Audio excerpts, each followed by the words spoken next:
Please like the video and share it so that it reaches many more people and you get sawaba, or rewards from Allah. This could be a sawabe jariyah or continuous reward for you long after you are gone. Volume 6, Book 60, number 425. Narrated by Zayd bin Arqam. When Abdullah bin Ubay said, "Do not spend on those who are with Allah's apostle," and also said, "If we return to Medina," I informed the Prophet of his saying. The answer blamed me for that. And Abdullah bin Ubay swore that he did not say. I returned to my house and slept. Allah's apostle then called me and I went to him. He said, "Allah has confirmed your statement." The verse, "They are the one who say, spend nothing," 63.7, was revealed. Volume 6, Book 60, number 426. Narrated by Zayd bin Arqam. We went out with the Prophet on a journey and the people suffered from lack of provisions. So, Abdullah bin Ubay said to his companions, "Don't spend on those who are with Allah's apostle, that they may disperse and go away from him." He also said, "If we return to Medina, surely, the more honorable will expel therefrom the meaner." So I went to the Prophet and informed him of that. He sent for Abdullah bin Ubay and asked him, but Abdullah bin Ubay swore that he did not say so. The people said, "Zayd told a lie to Allah's apostle." What they said distressed me very much. Later Allah revealed the confirmation of my statement in his saying, "When the hypocrites come to you," 63.1. So the Prophet called them that they might ask Allah to forgive them. But they turned their heads aside. Concerning Allah's saying, "Pieces of wood propped up," Zayd said, "They were the most handsome men." Volume 6, Book 60, number 427. Narrated by Zayd bin Arqam. While I was with my uncle, I heard Abdullah bin Ubay bin Salul saying, "Do not spend on those who are with Allah's apostle, that they may disperse and go away from him.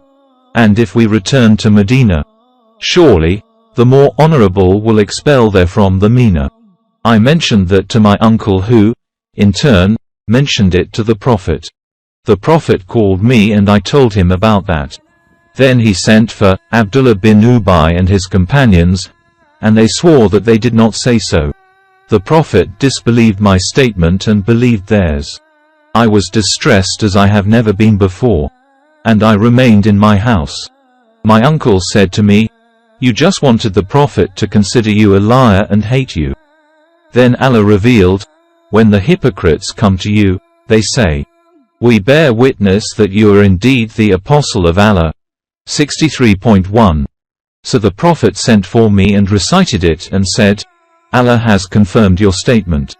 Volume 6, Book 60, number 428. Narrated by Jabir bin Abdullah. We were in a ghazwa, Sufyan once said, in an army, and a man from the emigrants kicked an Ansari man on the buttocks with his foot. The Ansari man said, "O the Ansar, help!" And the emigrant said, "O the emigrants, help!" Allah's apostle heard that and said, "What is this call for?"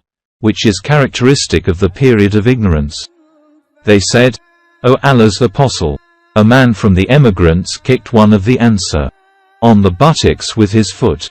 Allah's apostle said, "Leave it, that call, as is a detestable thing." Abdullah bin Ubay heard that and said, "Have the emigrants done so? By Allah, if we return Medina, surely, the more honorable will expel therefrom the meaner." When this statement reached the Prophet, Umar got up and said, "O Allah's apostle, let me chop off the head of this hypocrite, Abdullah bin Ubay." The Prophet said, "Leave him, lest the people say that Muhammad kills his companions." The Ansar were then more in number than the emigrants when the latter came to Medina, but later on the emigrant increased. Volume 6, Book 60, number 429. Narrated by Musa bin Uqba. Abdullah bin al-Fadl told me that Anas bin Malik said, "I was much grieved over those who had been killed in the battle of al-Harra. When Zayd bin Arqam heard of my intense grief over the killed Ansar, he wrote a letter to me saying that he heard Allah's apostle saying, "O Allah, forgive the Ansar and the Ansar children." The sub-narrator, Ibn al-Fadl, is not sure whether the Prophet also said, "and their grandchildren." Some of those who were present asked Anas about Zayd.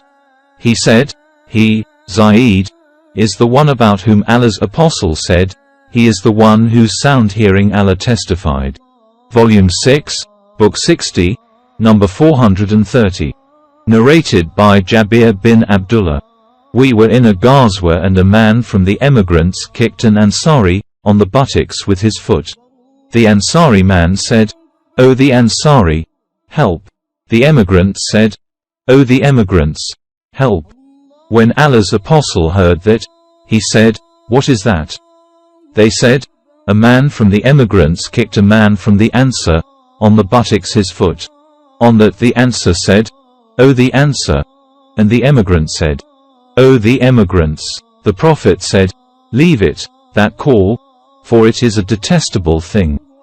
The number of Ansar was larger than that of the emigrants at the time when the Prophet came to Medina. But later the number of emigrants increased.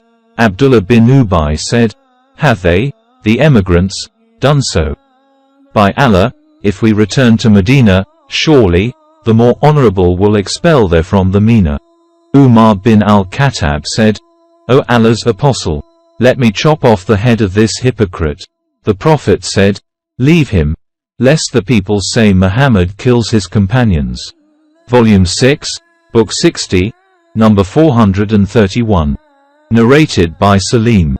That Abdullah bin Umar told him that he had divorced his wife while she was in her menses. Sir Umar informed Allah's apostle of that. Allah's apostle became very angry at that and said, "Ibn Umar must return her to his house and keep her as his wife till she becomes clean and then menstruates and becomes clean again, whereupon, if he wishes to divorce her, he may do so while she is still clean and before having any sexual relations with her, for that is the legally prescribed period for divorce as Allah has ordered." Volume 6, Book 60, number 432. Narrated by Abu Salama. A man came to Ibn Abbas while Abu Hurairah was sitting with him and said, "Give me your verdict regarding a lady who delivered a baby 40 days after the death of her husband." Ibn Abbas said, "This indicates the end of one of the two prescribed periods." I said, "For those who are pregnant, their prescribed period is until they deliver their burdens." Abu Hurairah said, "I agree with my cousin, Abu Salama."